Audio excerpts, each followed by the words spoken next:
अलिफ लैला। जादुई चिराग की कहानी। अलिफ लैला की दुनिया में हमें बहुत सी अनोखी कहानियां सुनने को मिलती हैं। आज मैं आपको उस अद्भुत कहानी का किस्सा सुनाऊंगा जिसमें जादुई चिराग और एक फकीर की बातें शामिल हैं। एक समय की बात है, बगदाद शहर में अलादीन नाम का एक गरीब लड़का रहता था। उसका जन्म बहुत ही साधारण घर में हुआ था और उसके पिता की मृत्यु के बाद उसकी माँ ने बहुत मेहनत से उसकी परवरिश की थी। अलादीन अपनी माँ का इकलौता सहारा था और वह अपनी माँ के लिए हर संभव मेहनत करके उनके लिए रोटी का इंतजाम करता था। एक दिन अलादीन बाजार में फल बेच रहा था। तभी एक फकीर उसके पास आया और उससे कहा, अलादीन, मैं तुम्हें एक धन दौलत से भरी जगह ले जा सकता हूं, लेकिन तुम्हें मेरे साथ एक गुफा तक आना होगा। अलादीन को लालच आया और वह फकीर के साथ उस गुफा तक गया। जब वे गुफा के पास पहुंचे तो फकीर ने कुछ जादुई मंत्र पढ़े और गुफा का द्वार खुल गया।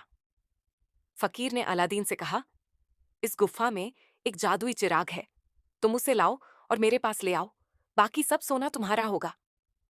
अलादीन ने फकीर की बात मानी और गुफा में प्रवेश किया। गुफा के अंदर अलादीन ने देखा कि चारों तरफ सोने की चमक बिखरी पड़ी है। वह उन सबको नजरअंदाज करते हुए आगे बढ़ा और आखिर में उसे वह जादुई चिराग मिल गया जो बेहद साधारण दिखने वाला था। अलादीन ने चिराग उठाया और वापस जाने लगा। रास्ते में उसके हाथों की उंगलियां चिराग से रगड़ खाई और अचानक से चिराग से धुआं निकला और एक जिन्न प्रकट हुआ। जिन्न ने कहा, मैं चिराग का जिन्न हूं, तुम्हारी 3 इच्छाएं पूरी कर सकता हूं। अलादीन ने जिन्न को सामने देखकर अचरज से चिराग की ओर देखा। उसने सोचा कि वह स्वप्न देख रहा है या वास्तव में यह सब कुछ हो रहा है। जिन्न के शब्दों पर विचार करते हुए अलादीन ने कहा, मैं चाहता हूं कि तुम मुझे इस गुफा से बाहर निकालो, सकुशल मेरे घर तक पहुंचाओ। जैसे ही अलादीन ने अपनी पहली इच्छा जाहिर की, जिन्न ने उसकी इच्छा पूरी कर दी और अलादीन को उसके घर के दरवाजे पर पहुंचा दिया। अलादीन अपने घर पहुंचकर मां से मिला और उन्हें पूरी कहानी सुनाई। उसकी मां चिराग को संजीवनी समझने लगी।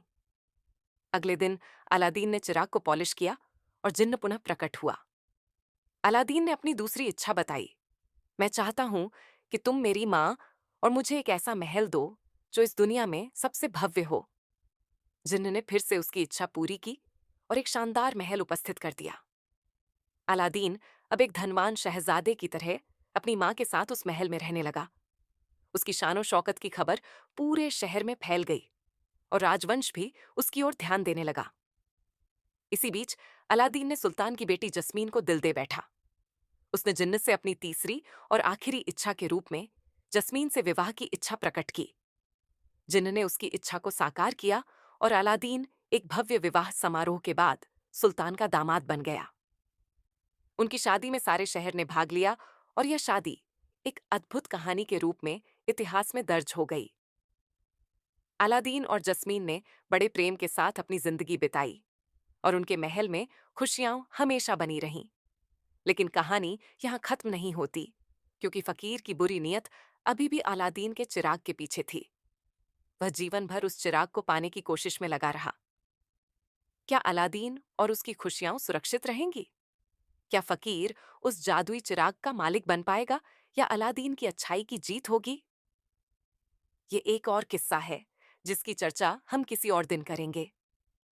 अलादीन की अनोखी दास्तां आज भी बगदाद की गलियों में कही जाती है, क्योंकि यह सिखाती है कि जीवन में साहस और अच्छाई के साथ हर मुश्किल को पार किया जा सकता है।